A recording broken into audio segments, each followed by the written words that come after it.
This is episode 60 of Teacher Approved. You're listening to Teacher Approved, the podcast helping educators elevate what matters and simplify the rest. I'm Heidi. And I'm Emily. We're the creators behind Second Story Window, where we give research-based and teacher-approved strategies that make teaching less stressful and more effective. You can check out the show notes and resources from each episode at secondstorywindow.net. We're so glad you're tuning in today.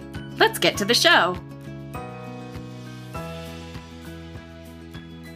Hey there, thanks for joining us today. In today's episode, we're sharing 6 simple tips for spring cleaning your classroom and a teacher-approved tip for something really simple you can do if spring cleaning feels overwhelming. We start our episodes with a morning message, just like we used to do at morning meeting in our classrooms. This week's morning message is, what student trends are you a survivor of? I've loved this question. Well, then Emily, kick us off. Well, Tamagotchis were a new resurgence when I first started teaching, and so there was definitely some drama with that. And it felt a little like karma because I had a Tamagotchi when they were brand new that I was sneaking into school when I was like 12. So I think I had that coming. Yeah, what goes around comes around, I guess. How about you, Heidi? Well, my first trend was Lord of the Rings, when the kids were going around calling everything my precious. And then let's see what else. There have been so many. Frozen, water bottle flipping, Minions. Like, it just reaches a point as a teacher where anytime you see anything catchy, you just know you are going to be in for it. Yep. We have some responses from our teacher-approved community. We've got lots of dancing trends that they have survived. Julia said dabbing. Michelle said the floss dance. Aline said Fortnite dances, and Maggie said the gritty dance. Too many dances. And Kate said JoJo bows, Beyblade battles, and squishies. I've missed those. Kathleen said Pokemon cards yes. and Tamagotchi pets. Yep. Been there with the Pokemon cards. Rachel said saying no cap. That was a whole thing with our 6th grade class last year. Oh, man. Debbie said the cup song, which honestly, kudos to you if you had endured all the kids doing the cup song. I love the cup song, though, but maybe I wouldn't love it. I think it would get old. Yeah. We have been doing that since we were kids. So we learned it at camp back in the day. Christine said silly bands, slap bracelets, and Heelys. I forgot about Heelys. Heelys are the worst. Oh my gosh. Take those out. I forgot the tool. Then I better not see. Tons of people said fidget spinners, poppers, and slime. Oh, that is the stuff of nightmares. Seriously. And some of you are still actively trying to survive a few trends. Stephanie said, please tell my students cheese touch is over.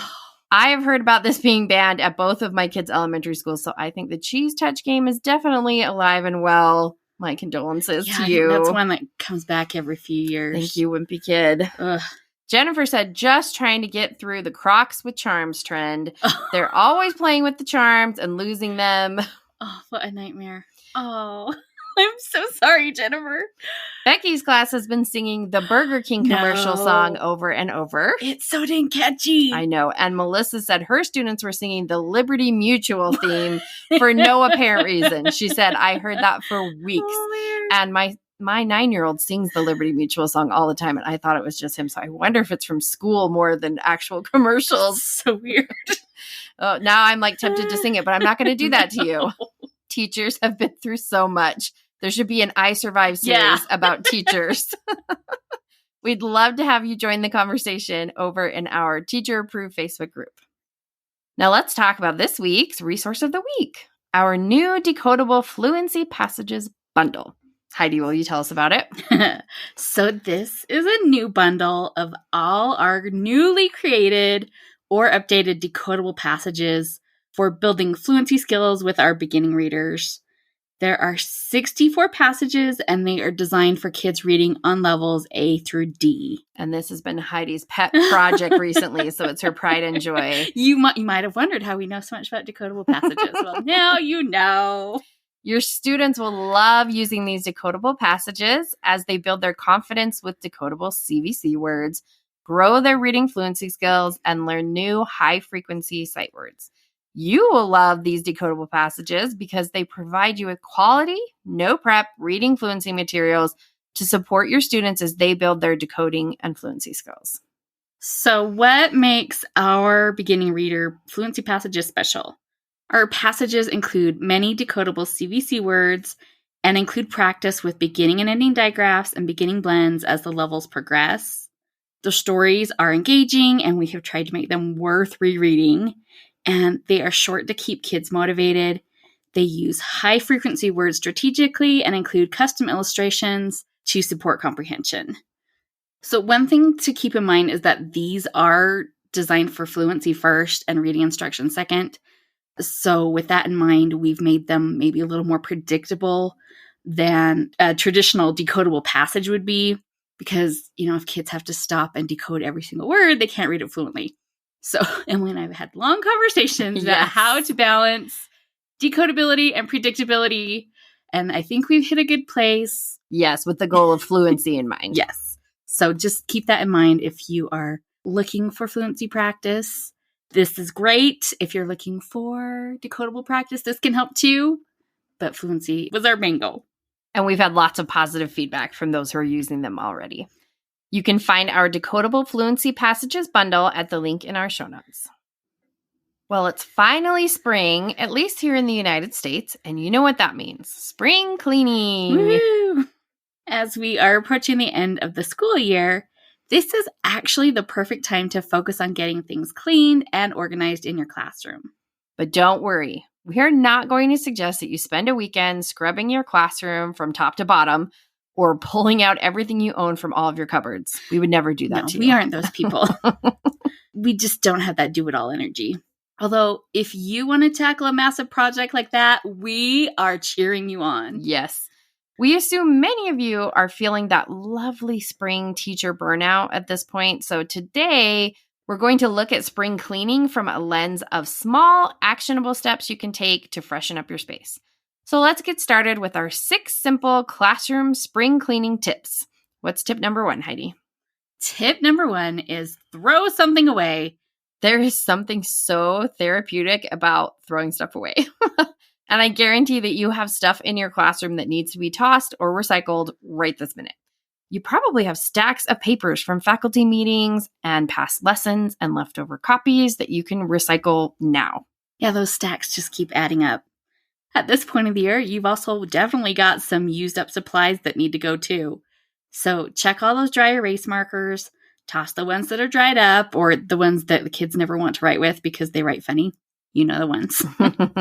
And you know that you've got a bunch of dried up glue sticks and tiny pencils and broken crayons that can go too. Oh, the tiny pencils. But don't overthink this. Yeah, if your first instinct is you can probably toss it, chances are good you really can. If you've thought about tossing it in the past, that's another sign that it's time to let it go. Speaking of trends we've lived through. So take a sweep of your room and see what you can throw away. Now let's hear spring cleaning tip 2, Emily. Tip number 2 is to declutter. Let's get rid of the unwanted stuff cluttering up our classrooms.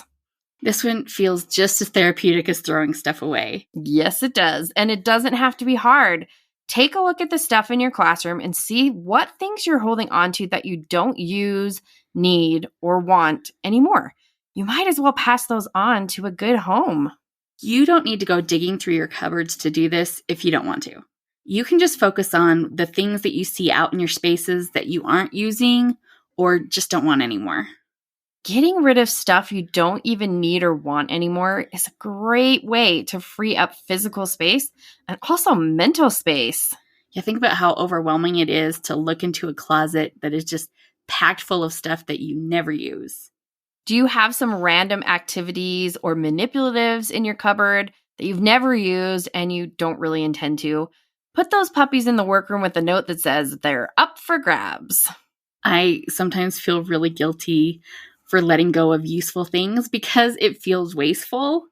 But the truth is, if it is just sitting in a cabinet, it is still going to waste. So I try to remind myself that in the big picture, it's actually more wasteful to store it than it is to release it for someone else to enjoy. Right, absolutely. Now, what's tip number 3, Heidi? Tip number 3 is use it up. This one might not seem like a cleaning tip, but it totally is. We have talked in previous episodes about how easy it can be to have something that you love and you hold on to forever, but you never actually use because it doesn't seem like a special enough moment. So this is the opposite of the things you're holding on to that you never even want to use. These you want to use, but it just doesn't seem like the special moment to use it. You love it so much, you're not using it. Yeah, I'm still holding on to some stickers that fell into that trap. Yeah, so let's hear that story again for those who haven't heard it. Oh, my sticker shame. I got them years ago as like a thank you from Highlights magazine if you've been teaching long enough. So they were really a precious treasure. Yes. But they were pretty and shiny and they were high quality for a sticker. So it didn't seem like I could just slap them on any old assignment. They needed something special. But then the more I held on to them, the more special they needed to be. Like what if I used them on just a regular spelling test and then I wished I had them for a book report down the road? So 0 kids got to enjoy those stickers. And then when we went to teach preschool, the kids didn't even get to use them. So and she still has them. I meant to grab one so I could gift it to you so you can enjoy it, but I forgot. Maybe after this. Now that I'm aware of this phenomenon, I realize that I do this all the time and it happens in lots of sneaky ways. But no more. We're going to use stuff up. First of all, that lets us enjoy the things we have that we love, that we were excited to acquire. So that's a win right there. But second of all, it gets rid of clutter. Yeah, nobody wants cupboards full of stuff that never gets used. It makes it hard to find things we need. Plus, it adds mental weight every time you look at the item and think, I got to save that for the perfect time. So we're just making a pact, everyone. Hands in the middle here. We are going to use up our stuff. Hey there, teacher friend. Do you have a question or concern that could use a teacher-proof solution? We'd love to help you out by answering your question here on the podcast. You can submit your questions to hello@secondstorywindow.net and put podcast question in your subject line. We can't wait to hear what's on your mind. Emily, what is tip number 4? Tip number 4 is to declare bankruptcy. And who better to help us with that than Michael Scott? I declare bankruptcy! Now, what the heck do we mean by declaring bankruptcy in terms of spring cleaning? Well, by that we mean when you see a mountain of work you've been meaning to grade for weeks and you don't know how you'll ever get caught up on it, consider if you can just declare bankruptcy on grading. Unless there is a vital assessment in that stack of work, you can declare bankruptcy and just toss that stack in the recycling and start fresh. And if you want, you can yell, I declare bankruptcy while you do it, just to make it more fun. You could also declare bankruptcy on trying to get your classroom library organized again.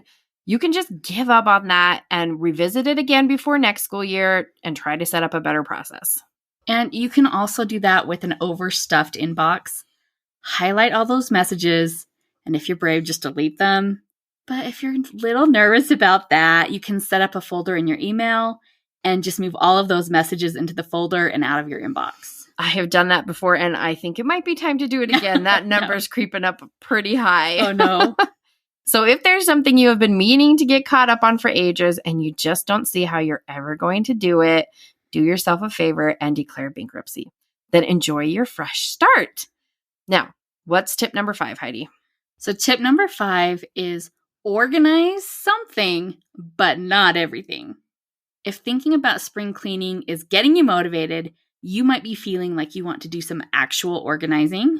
I love when I get the itch to organize. Yeah, it doesn't happen often enough for me. But sometimes, like when you're feeling that itch, we would suggest you start small. Pick one cupboard or even just one drawer to get organized. Dive into that one defined space. Rearrange things, find a home for everything in there. Make sure you can get to everything you need in that space. But the key is, don't commit to doing this to all of your cupboards or all of your drawers right now. Just start with one.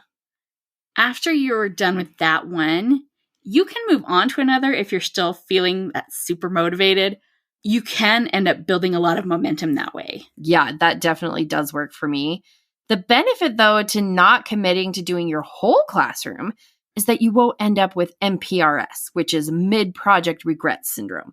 And I know we have all experienced this. That's what happens when you pull absolutely every item you own out of your closet. And then when things are at their worst, you lose all interest you ever had in doing that project. And now you want to go to bed and everything you own is on your bed. It is the worst. Yep, 100%. We've all been there. So save yourself from that disaster by starting small, taking it one space at a time for as long as you feel motivated to do it. Promise us. Yes. Now, let's hear the last tip, Emily. Tip number 6 is to get the kids involved. I love this one. Your students can and should help with cleaning your classroom. And we know there is a lot of pressure to be teaching from bell to bell, but you can steal a few minutes every once in a while to deal with some classroom tasks. No one's going to fire you. So have the kids check your dry erase markers and glue sticks. Have them sort through the bin of stray crayons for the ones that are still usable and the ones that are too tiny. Also, think ahead to the end of the year. What can you start weeding out now to minimize the giant purge that last week of school? If your kids have morning work binders or vocabulary folders and you don't need them for test review, take 5 minutes and have the kids pull out the pages they've already used. And then you can just send those home now. Or, let's be honest, just skip the middleman and put them straight in recycling. As a parent, I co-sign that suggestion. You might have to do it after school, but you know, get it done. It'll be so nice on that last week to be dealing with a fraction of the papers and mess that you usually have to manage. And think about anything else you can start offloading early. Parents and kids will thank you for this too, even if they don't know it. Think about how much stuff is crammed into those little backpacks on the last week of school. And like the kids can barely walk with them.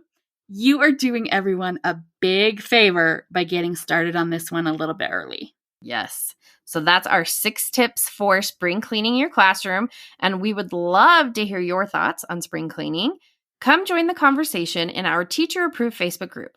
And if you toss out something or organize a space, no matter how small, post a picture in our Facebook group so we can give you all the gold stars for your hard work. Now let's talk about this week's teacher-approved tip. Each week we leave you with a small, actionable tip that you can apply in your classroom today. This week's teacher-approved tip is take stock of what's in your classroom. Heidi, can you tell us about this tip? The idea of spring cleaning your classroom can be super overwhelming. Even the easy tips we gave you in this episode might feel like more than you can handle right now, and that's okay. So this tip is something you can do that will really make an impact, but it is truly easy. Just take stock of what you have in your classroom. The easiest way to start with this is just to pick a cupboard or a drawer, open it up, and stand there staring at it. Done. Good job. You don't have to touch anything if you don't want to. And we recommend that you don't if you're feeling overwhelmed. Just take a catalog of everything you see in there. You can make a list, but you could just mentally take note of what you have. Also, this is a great way to remind yourself of what you already own. And it will help remind you where things are if you sometimes aren't sure where you've stashed things away. Speaking from experience there. Mm-hmm. That's definitely happened to me before. If you want to, you definitely can move things around so you can really get your eyes on absolutely everything in there, but you don't have to. Just taking a visual peek inside your cupboards or drawers, even if you don't touch a single thing or declutter anything, is a way to spring clean, because knowing what's in there will help you from buying stuff you already own because you forgot that you had it or because you can't find it. It will remind you of items you have that you may have forgotten about so you can actually use them up. It can also help you realize if you're storing the same item in multiple places. So just open up those cupboards and drawers and take stock of what you already own. To wrap up the show, we are sharing what we're giving extra credit to this week. Emily, what gets your extra credit? Well, I am so excited about this because I've been dying to tell you about this. Oh. I'm giving extra credit to the TV show Trying on Apple TV. It's a British comedy about Nikki and Jason, a couple who are having trouble conceiving a child. Sounds like a barrel of laughs, right? But stay with me. They decide to adopt, and the show follows them through the fostering and adoption process, which is a little unique in the UK compared to how it is here in the US. I know this sounds heavy, but it truly is a comedy, and it's got a really charming supporting cast that brings a lot of heart to the show. I found myself smiling often while I was watching it.